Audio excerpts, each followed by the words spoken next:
ಖುಷಿಯ ಸಾವಿನ ಬಗ್ಗೆ SP ಅವರು ಶ್ರೀನಿವಾಸ್ ಗೌಡ್ರ ಜೊತೆ ಪ್ರತಿದಿನ ನಾನು ಮಾತಾಡ್ತಾ ಇದ್ದೆ. ಆ ಟೈಮ್ಲಿ ಏನಾಗ್ತಾ ಇದೆ ಅಂತ ನನಗೆ ಇನ್ಫಾರ್ಮೇಶನ್ ಕೊಡ್ತಾ ಇದ್ರು.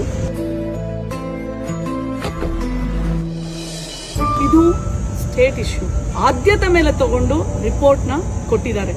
ಆ FSL ರಿಪೋರ್ಟಲ್ಲಿ ಮಗುವಿನ ಯೋನಿ ಆಗಲಿ ಪ್ರತಿಯೊಂದು ಚೆಕ್ ಮಾಡಿದ್ದಾರೆ. ಯಾವುದೇ ಬೇರೆ ಗಂಡಸಿನ ಸೆಮೆನ್ ಇಲ್ಲ ಅದರಲ್ಲಿ.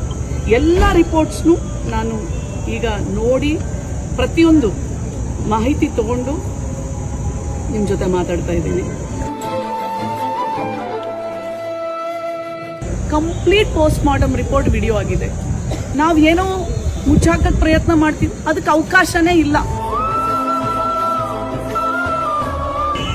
ಮೇಡಮ್, ಈಗ ಇನ್ವೆಸ್ಟಿಗೇಷನ್ ಇಂದ ಮರ್ಡರ್ ಆಗಿಲ್ಲ ಅಂತ 100% ನಮ್ದಂತೂ ಗೊತ್ತಾಗಿದೆ ಮೇಡಮ್. ಆ ಫ್ಯಾಮಿಲಿ ಅವ್ರ ಜೊತೆ ಹೇಗೆ ನಿಲ್ತೀರಿ ನೀವು? ಮೊದಲೇ ಅವರು ಅಕ್ಕಿ ಪಿಕ್ಕಿ ಜನಾಂಗ, ತಲೆ ಮೇಲೆ ಸೂರಿಲ್ದಿರೋರು. ಅವರಿಗೆ ಪರಿಹಾರ ಕೊಡಬೇಕು ಅಂತಲೂ ಸಹ ನಾನು ಆಯೋಗದಿಂದ ಅವರಿಗೆ ಮತ್ತೆ ಮನವಿ ಪತ್ರವನ್ನು ಬರೆದೆ.